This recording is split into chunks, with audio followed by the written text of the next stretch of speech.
আমাদের কর্মসূচি এখন থেকে শুরু হয়ে গেছে। আমাদের মধ্যে উপস্থিত আছেন ডিপ্লোমা সেক্রেটারি উৎস কুমার শাহ। আপনারা সবাই সামনে চলে আসুন।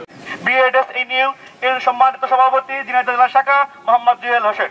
আমি ডিপ্লোমা নার্সিং সার্জন মিডওয়াইফারি দ্বিতীয় বর্ষের নার্সিং ইনস্টিটিউট ঝিনাইদহের একজন শিক্ষার্থী। ইন্টারমিডিয়েট মিডওয়াইফারি এবং ডিপ্লোমা ইন মিডওয়াইফারির যে কোর্সটা আছে সেই কোর্সটাকে আমরা এসএসসি পাস করার পর 3 বছর ডিপ্লোমা করার পর আমাদের মানটা সেই এসএসসির মতোই থাকে। মিডওয়াইফারিকে অবশ্যই ডিগ্রি সম্মান করতে হবে। আগে আমাদের দাবিটা সেইভাবে আমরা দাবি না অধিকার অধিকার অধিকার দাবির মধ্যে একটাই।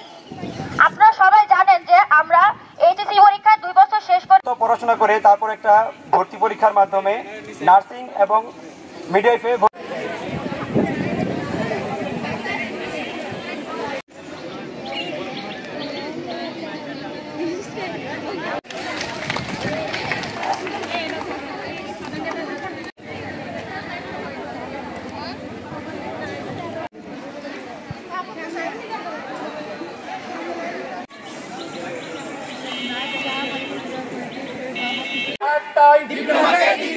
ডিপ্লোমা ডিগ্রি চাই।